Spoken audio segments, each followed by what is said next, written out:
é importante, pessoal, antes de falar propriamente da tecnologia, falar de Bitcoin, falar de blockchain, a gente precisa dar um passo atrás e discutir o dinheiro. Tá? Talvez muitos de vocês, nesse momento, podem estar pensando, mas, Rafael, eu já sei o que é o dinheiro, não precisa me explicar. Só que é legal a gente trazer esses conceitos aqui para a nossa discussão, porque daqui a pouco eles vão se encaixar e poder nos ajudar a decidir, será que de fato o Bitcoin ele representa dinheiro? Será que ele representa reserva de valor? Aí vocês vão lembrar disso tudo que eu estou falando aqui para tomar essa decisão, porque se vocês olharem na internet e forem ler o que as pessoas falam sobre Bitcoin, sobre criptomoedas, a gente ouve de tudo. A gente ouve gente dizendo que é pirâmide, a gente ouve gente dizendo que de fato representa dinheiro ou reserva de valor, tem gente dizendo que é algum esquema político de governos, tem de tudo, tá?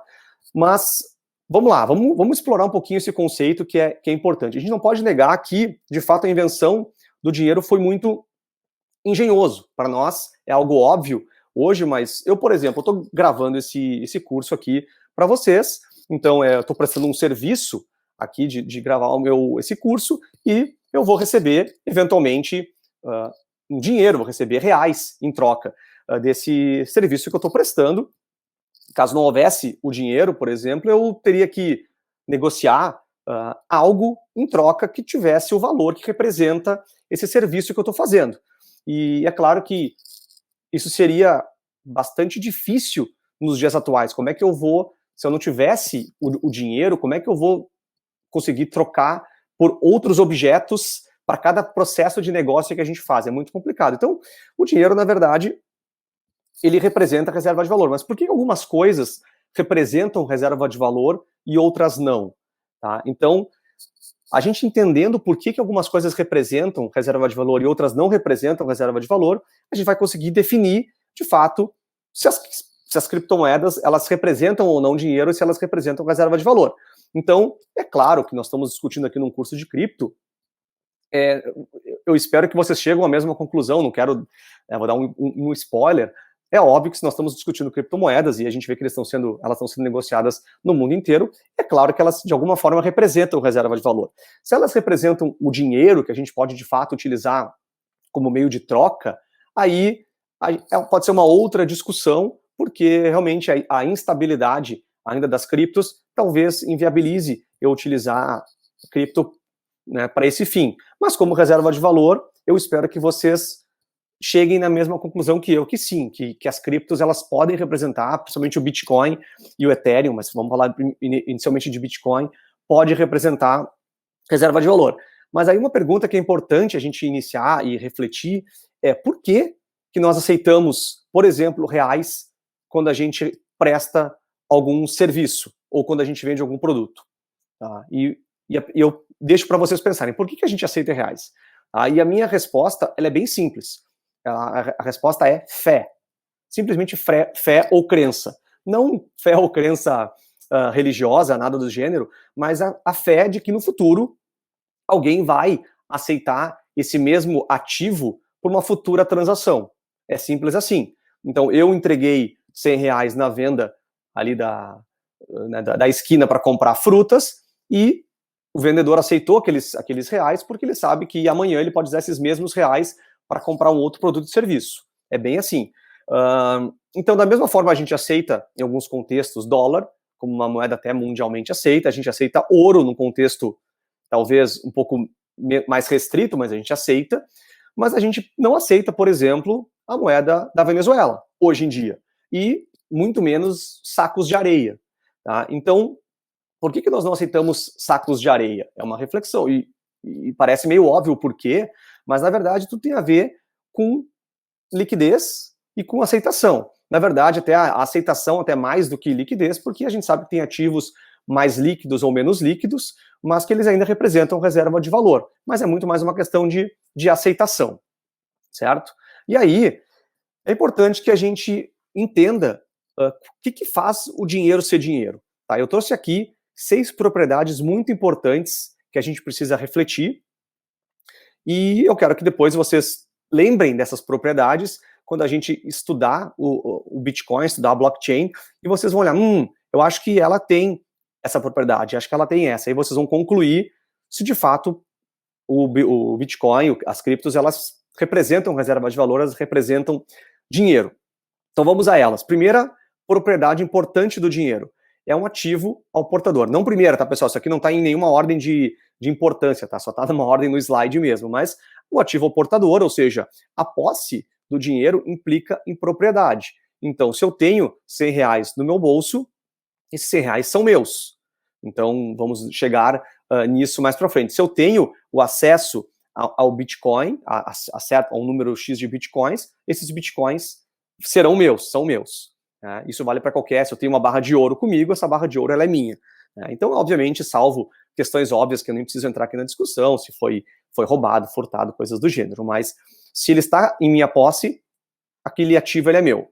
Vamos para a segunda propriedade aqui na ordem da esquerda para a direita. As transações feitas com dinheiro, elas são irreversíveis. Ou seja, no momento que eu entreguei 10 reais para o pipoqueiro na praça para comprar uma pipoca, essa transação é irreversível. Eu aceitei aquele produto, aquele serviço pelos reais, enfim, aceitei o produto pelos meus reais, foi aceita a troca, e essa troca é irreversível. Claro, irreversível no sentido que a não ser que as duas partes queiram aceitem fazer a reversão. Se uma parte apenas quiser reverter essa transação, isso não é possível. Tá? Terceiro ponto, as transações, e é muito importante, todas elas são muito importantes, né? Nós vamos ver porque elas são anônimas. Tá? Ou seja, quando eu vou pegar o mesmo exemplo do nosso pipoqueiro, ele não precisa saber o meu CPF, não precisa saber meu nome, não precisa saber meu endereço, não precisa saber onde eu moro, nada disso. Simplesmente ele recebe o ativo em troca do serviço ou do produto que ele está prestando. Tá? Vamos para a quarta propriedade, pagamento entre duas partes. Então é o famoso peer-to-peer, P2P, que a gente vê muito aí na internet. Então ele é feito entre duas partes. A parte 1 que detém o dinheiro ou ativo, e a parte 2, que é a parte que detém o produto ou o serviço. Bom, vamos aqui até ter um emojizinho, uma risadinha ali, né? É claro que uma outra propriedade importante, não adianta eu ter todas essas propriedades e ninguém quiser. Tá? Nós vamos ver que existem muitas criptomoedas, por exemplo, que até detêm essas propriedades, mas ninguém tem interesse. Então, se ninguém quer aquilo, se ninguém entende aquele ativo como algo relevante para a sociedade, para si, também acaba não fazendo muito sentido aquilo representar dinheiro. E uma outra propriedade muito importante é a escassez. Vamos discutir isso bastante durante esse encontro, porque, é claro, se é alguma coisa que eu posso replicar muito rapidamente, ou que existe em abundância, aquilo dificilmente vai representar dinheiro. E aqui, vamos pegar um exemplo muito simples. Eu usei o exemplo do saco de areia, podemos usar o mesmo exemplo, ou a própria água. Eu poderia usar água ou sacos de areia como moeda? Até poderia, mas a gente não usa, porque, primeiro, eles não são escassos, né? Então, eu dificilmente vou aceitar, Rafael, tu pode fazer um curso para nós de criptomoedas, eu vou te entregar 10 mil litros de água em troca do serviço? Até pode ser que esses 10 mil litros de água, de fato, representam o valor que eu gostaria de receber em troca do curso. Mas eu não tenho interesse em receber 10 mil litros de água por vários motivos. Primeiro, porque eu não tenho nem onde guardar esses 10 mil litros de água, e porque eu sei que esse ativo que eu estou recebendo, eu não vou conseguir utilizar ele por uma troca futura. Então, a propriedade que todo mundo quer acaba não se aplicando, certo? Então, é claro que se a gente olhar para o passado também e lembrar em alimentos já foram utilizados no passado como meio de troca, então as pessoas usavam galinhas, gado para troca. É claro que no contexto atual da civilização, isso ia ser muito complicado, a gente ficar trocando galinhas, trocando gados, e a gente acabou criando esse conceito do papel moeda. Tá? Então, as formas, né, do dinheiro, elas foram mudando muito. Esse aqui é um pouco da evolução, né? Eu trouxe alguns exemplos de como evoluiu. Nós já usamos sal, já usamos ouro, já usamos o próprio papel moeda, já usamos pedra, ainda usamos, né, pedras preciosas como reserva de valor. E o interessante é que, com o tempo, houve a necessidade da gente guardar esses ativos em segurança. E aí, eu estou super resumindo, claro, porque não é o foco desse curso, mas aí que surgiram os bancos, né? Os bancos, eles foram criados, dentre, né, para outras funções, para justamente aceitar a responsabilidade de cuidar do dinheiro dos clientes. Então, eles emitiam recibos dessa guarda, e com o tempo esses recibos eles acabavam sendo utilizados, inclusive, para outros meios de troca.